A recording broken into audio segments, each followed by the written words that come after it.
Hey everyone, thanks for coming to my channel. I'm Ben, this is Talking Sense, and today we're going to be looking at one of the newer Penhaligon's trade routes fragrances called Cairo.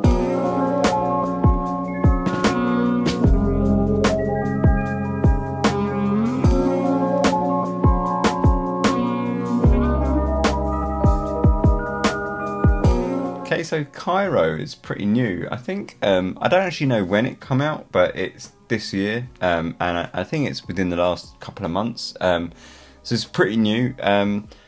It's quite an interesting fragrance, and I immediately when I saw it, because I really like the Penhaligon's trade routes branding, like as a kind of nerdy history guy. I really kind of like the romanticism of the kind of the whole trade route idea of kind of like, exotic spices coming from a faraway land and, all this kind of nonsense really. But, I really like the idea. But to be honest, there's not many of the fragrances that I really like. But when I saw Cairo, immediately with the name, you kind of tend to it stirs up instant kind of images, right? And I thought I liked the idea of that. I checked out the notes and I thought I liked the idea of that.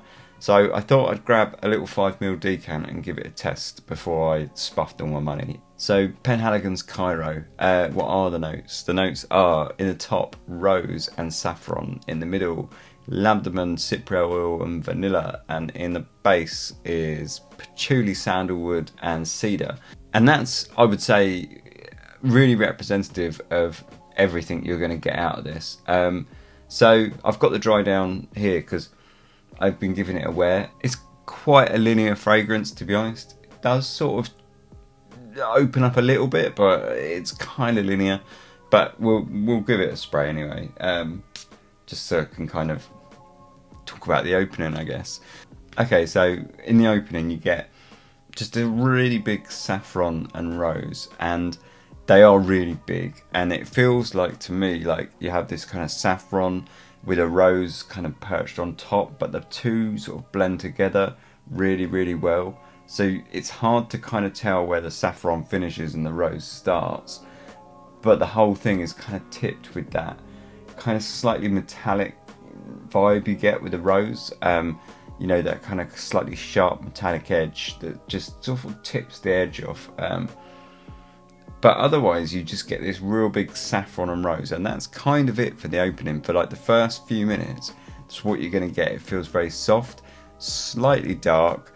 I wouldn't say like super dark. The rose doesn't feel very dapper to me. It feels way more, it is a slightly darker rose than that, but it's not like crazy kind of dark or mysterious. The saffron is definitely giving it a bit of an edge, bit of a darker, moody kind of vibe to it, a bit of a thicker, rounder, fuller vibe to it. And this is also really helped with the cypriol oil, which comes out next. So that's probably coming out about now. So yeah, it's about now. But you get a couple of minutes where it's just all saffron and rose, and then the cypriol kind of comes out underneath that. Now, I kind of mentioned cypriol before in the Zoologist Moth review that I did, because they use nagamortho or cypriol in that. So raw cypriol oil is kind of an interesting smell. It can get a bit pooey. It smells a bit like toilet and gets quite dirty. But it's also very earthy and woody and a little bit spicy. And depending on how strong it is, depending on if you've diluted it or not, you get kind of different facets. But undiluted, when it's pure undiluted form, it's quite dirty, a little bit animalic, a little bit leathery almost, and kind of woody and a bit dirty and frankly, yeah, it does get real like shitty and pooey. But in this, I think it's not like that. It's obviously diluted more than that, but they've not diluted it crazy amounts, so you still get that slight animalic kind of dirty edge to things. And I think it's what a lot of people will say this has oud in it, and I don't think it does have oud in it. I think what it is the lamdamen and the cypriol and the cedar.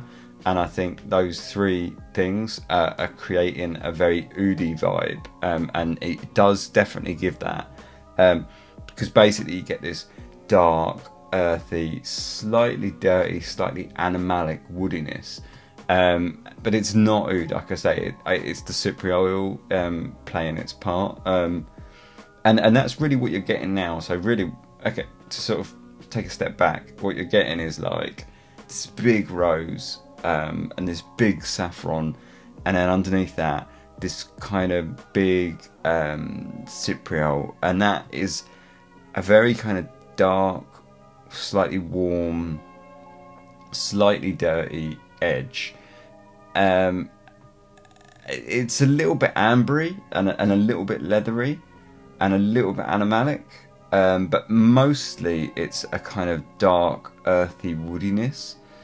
It's quite multifaceted for a root kind of thing. Like I say, it's got these kind of animalic, leathery kind of vibes.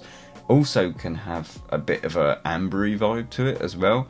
But I think the labdamen is probably helping that. Say here, I think the labdamen and the cypriol and probably some of those woods underneath are kind of giving it this oody vibe. So if you want, you could kind of simplify the overall smell and say that you're getting like a rose and saffron and oud, because that's kind of roughly what it smells like, or how it's coming across, and that kind of oud accord. Because I mean, if you think, if you were to make an oud accord out of like cypriol and labdamen and cedar, would be three notes that you would probably be working together to make that. So I think that's what's happening here. So I don't really think oud's in this. I think it's just an accord that's made up of other things that's given an oudy vibe. But you can simplify the smell and say, if you were to smell it, it kind of has that oudy vibe to it, and it is slightly barnyardy, slightly animalic, a little bit leathery, and a little bit shitty, to be honest. But not much. It's a real touch. It is there, but it's not super skanky or anything. And that really kind of lasts for quite a while. It can be quite heavy and quite big. I find like if you put your nose right in it and give it like a big whiff, it's almost, it'll kind of like sort of take your breath away a little bit. I think that's the kind of saffron and rose there. It's quite overpowering. It is, it's quite a beast. And that, I say, that's really the main kind of heart of the fragrance, and it's quite linear. And it will pretty much stay like that forever. So you get this kind of slightly dark, woody, earthy, dirty rose and saffron. That's the most simple that I can put it. But it does progress slightly. So this kind of big opening is going to last about an hour. And that's, like I say, like a big saffron, a big rose, and a big kind of cypriol kind of vibe to it. The rose just has a little sharp tip, and the cypriol just gives it a kind of dirty, slightly dark undertone. But what I find interesting about this fragrance is it really is like a gradient.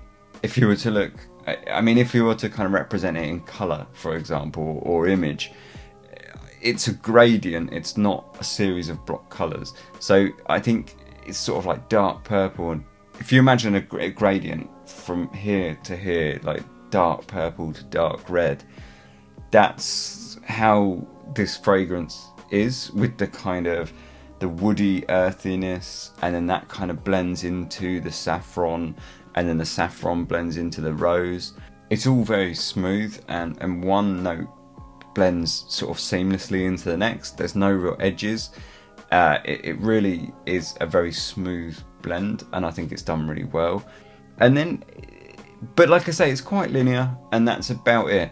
What's going to happen between there and the dry down is after about 3 hours, or I would say after about 2 hours, that cypriol comes right down, and it starts sort of giving way to its kind of other facets, which are slightly more kind of dynamic. Because at first you're getting this kind of very dark, earthy woodiness, and that's kind of it. But it does, as it breaks down, it kind of offers up a bit more, and you get this kind of in the same way with things like vetiver has like a slight incensey kind of vibe to it sometimes.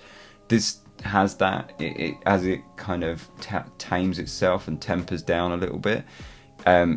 Some of its kind of more leathery characteristics come out. Some of its more kind of incensey, sort of Near Eastern incensey kind of elements of it come out. And again, they really just blend super well with the saffron. Again, like with saffron, it blends so well with incense, of course, right? So that's just smoothing out. So as the cypriol is kind of coming down, it just kind of gives away to this kind of woody, leathery incense, and that just, once again, it just fits in perfectly to this kind of gradient. So you're kind of on the far end, you've got this kind of woody darkness that's a little bit earthy, and then that kind of blends into a kind of slightly earthy, incensey kind of vibe that then blends into the sort of the saffron, and then that saffron still just blends into the rose, and that's kind of the picture there, right? That's exactly it, and that's pretty much it. That's really like it's quite linear. It doesn't really change after that. It doesn't really get any more complicated or dense.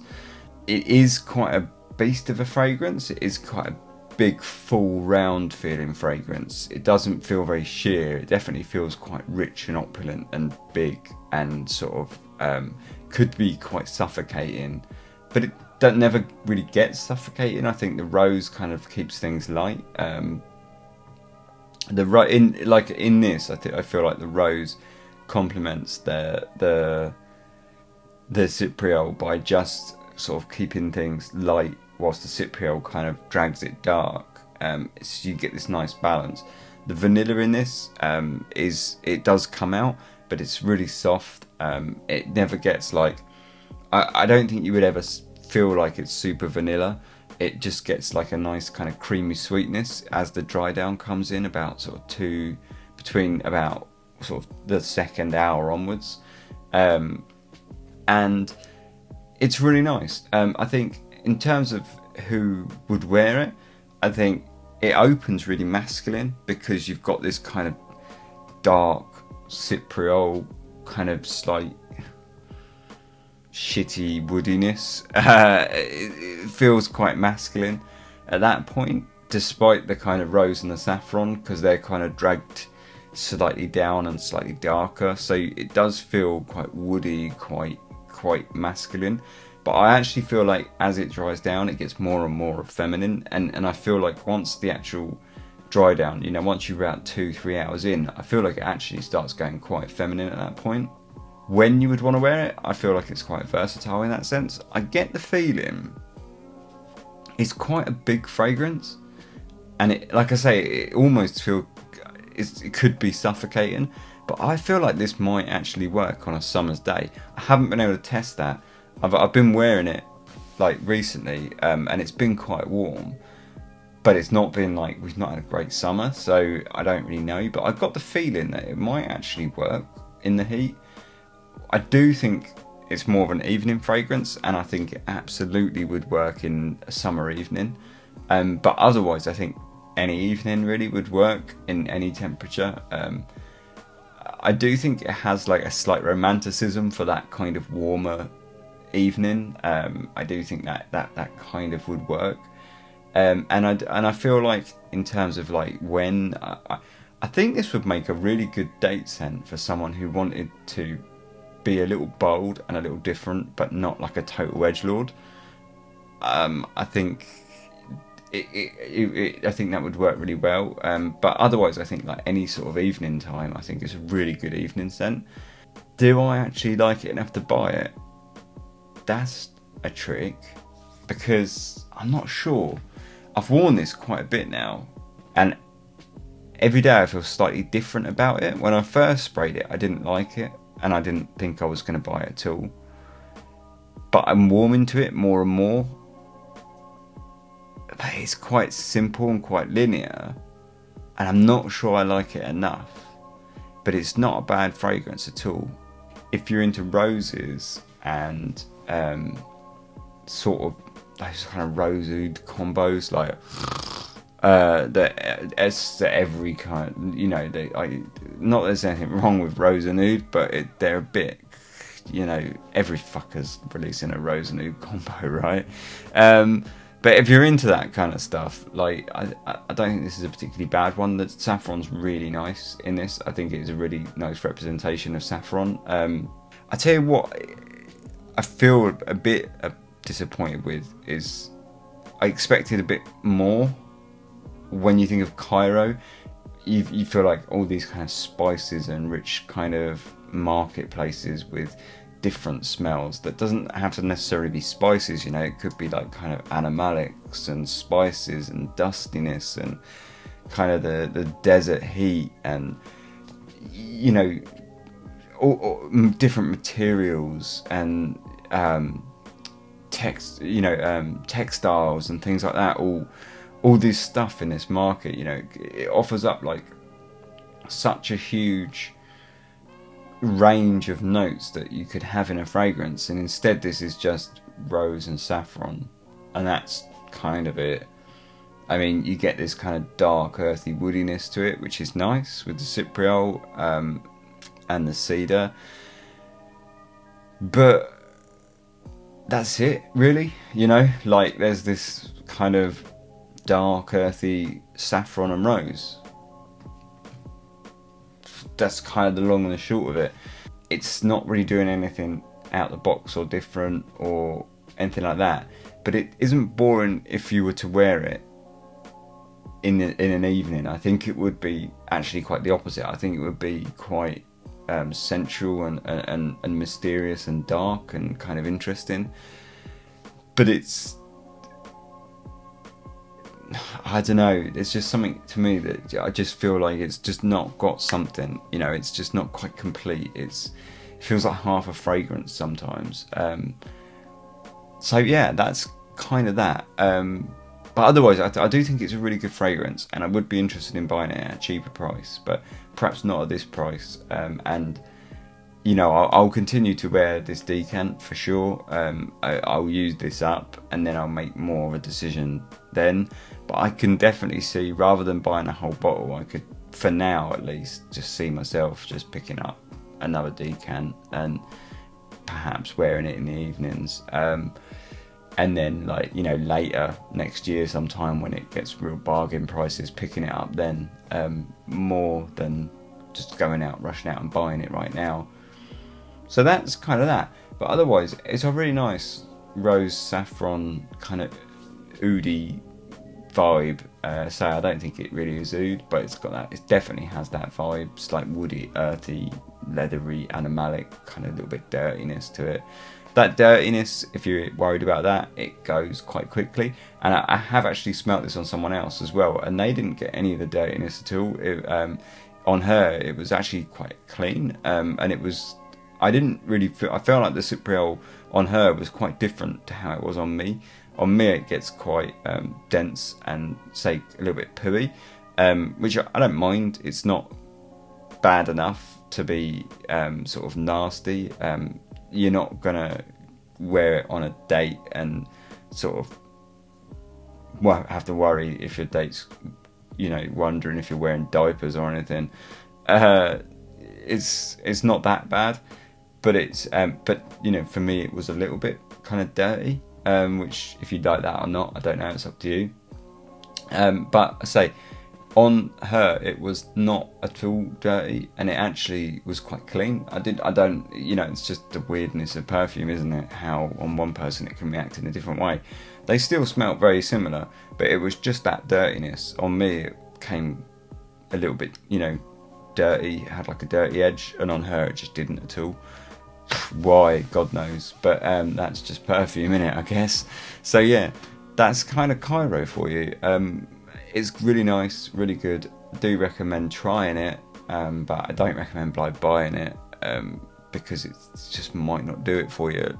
You know, if you have similar tastes to me, you might find it a little bit linear and a little bit uninspiring, I guess. Sort of half of a fragrance, but the half of the fragrance that's there is really good. So yeah, that's Penhaligon's Cairo, I guess. Another one of the trade routes line that I'm not super fussed about, which pretty much only Halfeti I really like, which I've got, and I'll probably do a review of that soon, I guess. Alright, so cheers. Anyway, thanks for watching. That's Penhaligon's Cairo. Cheers.